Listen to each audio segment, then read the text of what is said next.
قسطوں کا لین دین کرنا حرام ہے۔ جی ہاں، مگر کیسے؟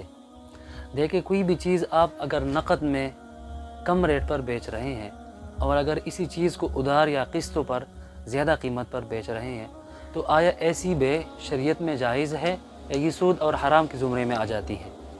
آج کی اس کلپ میں یہ ضروری اور اہم مسئلہ سمجھ لیں۔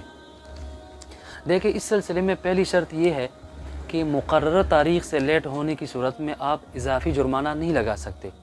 مثال کے طور پر 2 متعاقدین کے درمیان شروع میں یہ بات طے ہوئی تھی کہ 1 مہینے کے بعد 20,000 کی قسط دوں گا، لیکن وہ اس مقررہ تاریخ پر اپنی قسط ادا نہ کر سکا، تو اس لیٹ ہونے کی صورت میں، یعنی اس نے 5 دن لیٹ کر دیا، 6 دن لیٹ کر دیا، تو اس لیٹ ہونے کی صورت میں اضافی جرمانہ آپ نہیں لے سکتے۔ یہ شرط فاسد ہے، یہ سود اور حرام کے زمرے میں آ جاتی ہے، اور ہمارے بعض کمپنیاں اور بعض بینک والے یہ شرط لگاتی ہے جو کہ جائز نہیں ہے۔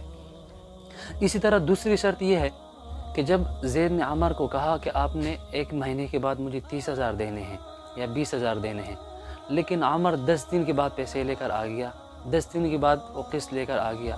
اب وہ یہ مطالبہ کر رہا ہے کہ چونکہ میں نے آپ کو قسط جلدی دی ہے تو اس میں کچھ کمی پیشی کر دے۔ اب یہ کمی پیشی کرنا بھی جائز نہیں ہے۔ اور اگر اس نے سرے سے ہی، ان دونوں متعاقدین نے سرے سے یہ بات کر لی تھی کہ اگر میں نے 1 مہینے کے بجائے 10 دن میں آپ کو قسط دے دی تو آپ کچھ کمی پیشی کریں گے، تو اب یہ بے ہی درست نہیں ہے۔ اور اسی طرح تیسری شرط یہ ہے کہ جو چیز آپ قرضوں پر دے رہے ہیں یا قسطوں پر دے رہے ہیں، اس میں کل مجموعی کا تعین کرنا ضروری ہے۔ یعنی میں 25,000 دوں گا 1 مہینے کے بعد، یا 30,000 دوں گا، یا 40,000 دوں گا۔ بات کو واضح کر دینی ہے، مبہم بات نہیں کرنی۔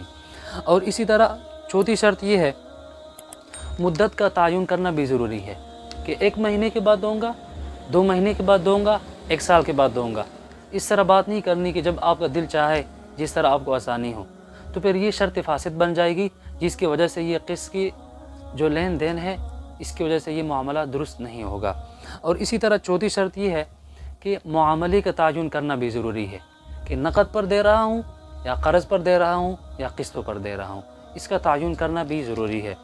اور اسی طرح 5ویں شرط یہ ہے کہ قسطوں کی رقم کا تعین کرنا بھی ضروری ہے کہ میں 1 مہینے کے بعد آپ کو 30,000 دوں گا، 40,000 دوں گا، یا قسطوں پر دوں گا یا ادھار پر دوں گا۔ یہاں پر بھی اس طرح نہیں کہہ سکتے کہ جو مرضی آپ دے دینا، چاہے آپ قرض دے دینا، چاہے آپ قسط دے دینا۔ یہ بات مبہم نہیں کرنی، بالکل واضح کر دینی ہے۔ تو یہ چند شرائط تھے، بلکہ 5 شرائط تھے۔ اگر اس کا خیال کیا جائے قسطوں کے اندر، پھر یہی قسطوں کا لین دین کرنا حلال ہو جاتا ہے۔ اگر ان شرائط کا خیال نہ کیا جائے تو پھر یہ حرام اور سود کی زمرے میں آ جاتا ہے۔ تو اس پیغام کو زیادہ سے زیادہ شیئر کریں تاکہ جو لوگ اس گناہ میں مبتلا ہے وہ اس گناہ سے اپنے آپ کو بچا سکے۔